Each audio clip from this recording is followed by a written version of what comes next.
전공의들의 집단 휴진이 일주일째 계속되면서 병원마다 인력난이 심해지고 있는데요. 응급실 이용을 못해 다른 병원으로 옮겨지는 이른바 응급실 뺑뺑이도 나타나기 시작했습니다. 이따금 기자의 보도입니다. 제주에서 전공의 수가 가장 많은 제주대학교 병원. 95명 가운데 71명이 출근하지 않으면서 경증 환자가 응급실 진료를 받지 못하는 사태도 생겨나고 있습니다.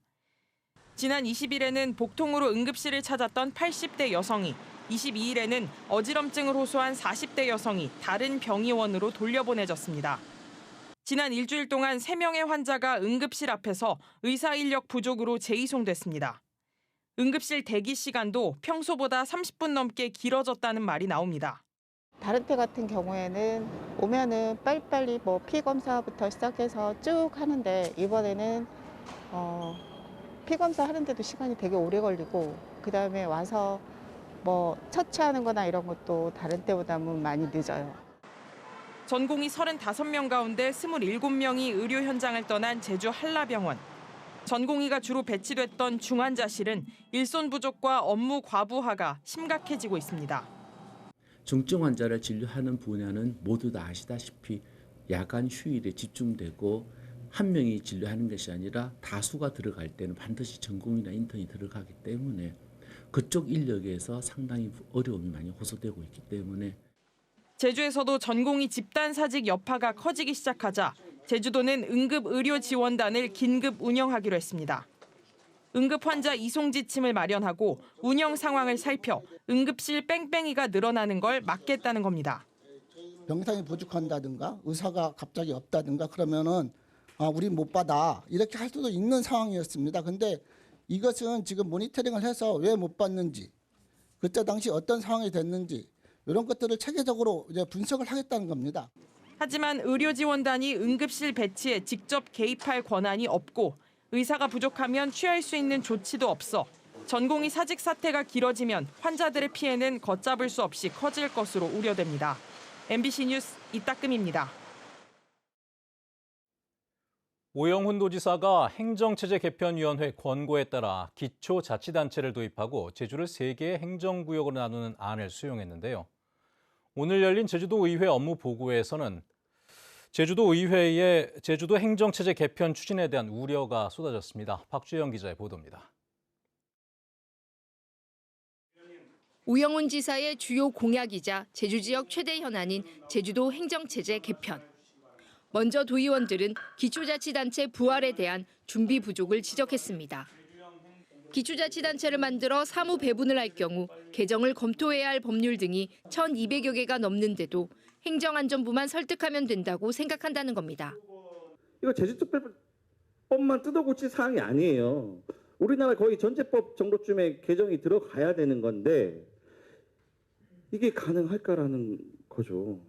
제주형 기초자치단체를 도입해 자치구 제한 사무를 적용하면 기존 특별시나 광역시의 자치구 수준이 돼 오히려 기초단체의 기능과 권한을 축소할 수 있다고도 우려했습니다. 정말로 자치 제한 사무를 그대로 적용한다. 14개 사무를. 그러면 저는 그거는 자치구 수준이고 구청장 역할에 불과한 시장이 될 수 있다. 이런 우려를 전하는데 행정구역을 3개로 나누면 발생하는 재정 분배 문제도 도마에 올랐습니다. 서귀포시의 경우 최대 3,600억 원의 재정 손실을 입을 수 있다는 겁니다. 서귀포시 같은 경우에는 지금 이 상태로 배분을 했을 때는 최소 2천억에서 최대 한 3,500억이나 한 3,600억 정도 재정이 손실이 되거든요. 이에 대해 제주도는 사무배분 업무와 함께 본격적인 법률 재개정 검토에 나서겠고 서귀포시의 경우 균형 발전을 위한 교부금 배분을 고려하겠다고 밝혔습니다. 사무 배분에 대한 부분을 4월 중으로 저희가 기본안을 만들고 그다음 5, 6월 중에 이제 공무원 정원이라든가 인력 배분안을 만들고 그다음에 법령안, 조례규칙안 이렇게 쭉 단계적으로 또 행정체제 개편을 추진하면서 제주도가 도민들에게 제대로 홍보하지 않아 4개 시군체제 부활이나 시장 직선제 등으로 착각하는 경우가 많다는 지적도 잇따랐습니다. MBC 뉴스 박주연입니다. 올해 도내 대학생들이 이용할 수 있는 1,000원의 아침밥 지원 단가가 6,000원으로 올랐습니다. 제주도에 따르면 농림축산식품부가 올해 지원 단가를 한 끼에 1,000원에서 2,000원으로 올린 가운데 제주 지역의 3개 대학교가 지원 사업 모집에 선정됐습니다. 이번 단가 인상으로 제주도와 학교 부담을 포함하면 제주대와 관광대, 한라대 학생들은 학교 식당에서 6,000원짜리 아침을 1,000원에 먹을 수 있게 됩니다. 한편 지난해 제주에서는 3개 대학교에서 35,120명이 1,000원의 아침밥을 이용했습니다. 제주 지역의 경제 지표들이 대부분 뒷걸음질을 치면서 경기 회복에 대한 기대감을 떨어뜨리고 있습니다. 통계청 제주사무소가 발표한 지난해 4분기 제주 지역 경제 동향에 따르면 제주업 생산은 9.1% 떨어져 2019년 이후 최대 낙폭을 기록했고 서비스업 생산은 3.8%, 소비 동향을 보여주는 소매 판매도 6.4% 감소했습니다. 특히 부동산 경기 침체로 건설 수주액은 1년 전보다 41% 급감해 2020년 3분기 이후 최대 낙폭을 기록했습니다. 그나마 수출은 반등 흐름을 타고 6,770만 달러를 기록해 29% 올랐습니다.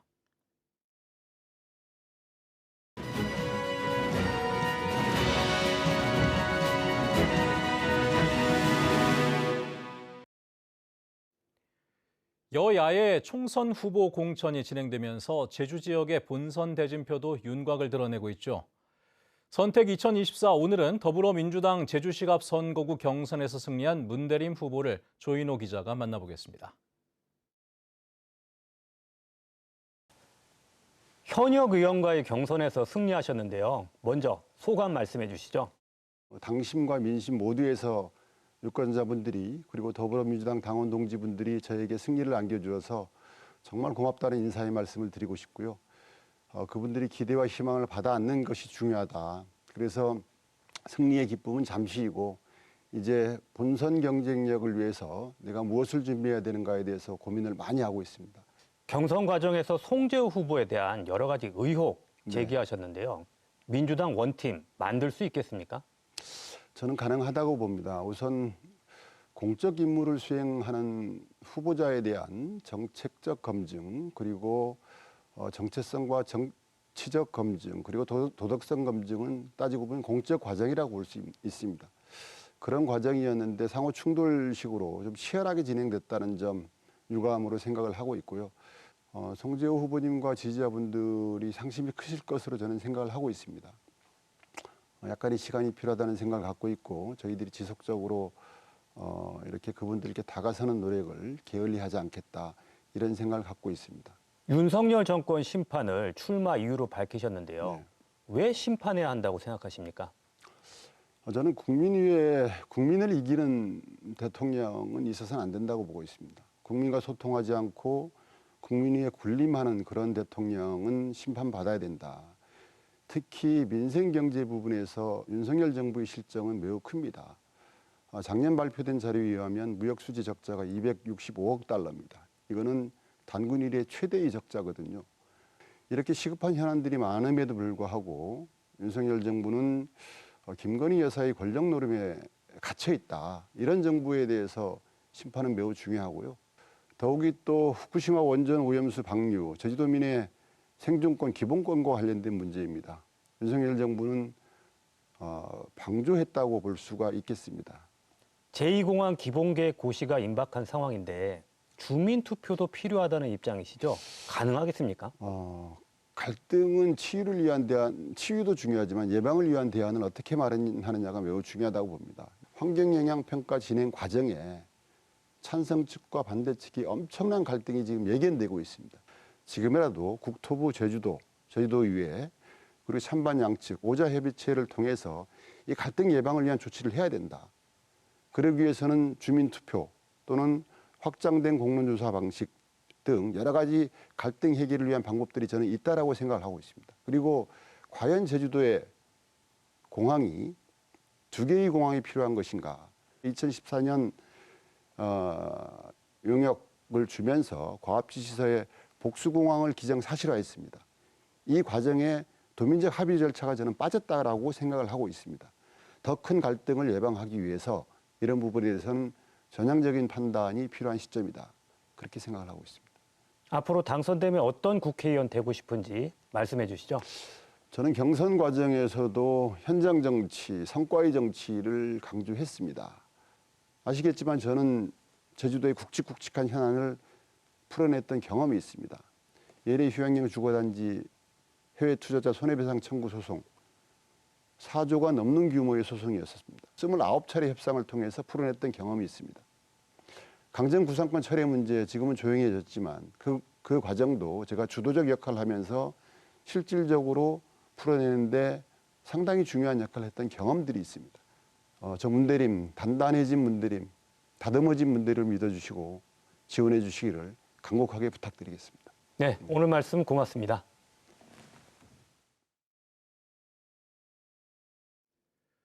녹색정의당 제주도당이 22대 총선 선거대책본부를 발족시켰습니다. 녹색정의당은 제주시청 앞에서 기자회견을 갖고 생태와 민생을 파괴하고 있는 낡은 양당 정치와 결별하기 위해 선명한 녹색 대안 정치의 길을 만들겠다고 밝혔습니다. 한편 상임선대본부장에는 김호김 제주도당 위원장, 봉동선대본부장에는 현혜자 전 국회의원 등이 선임됐습니다.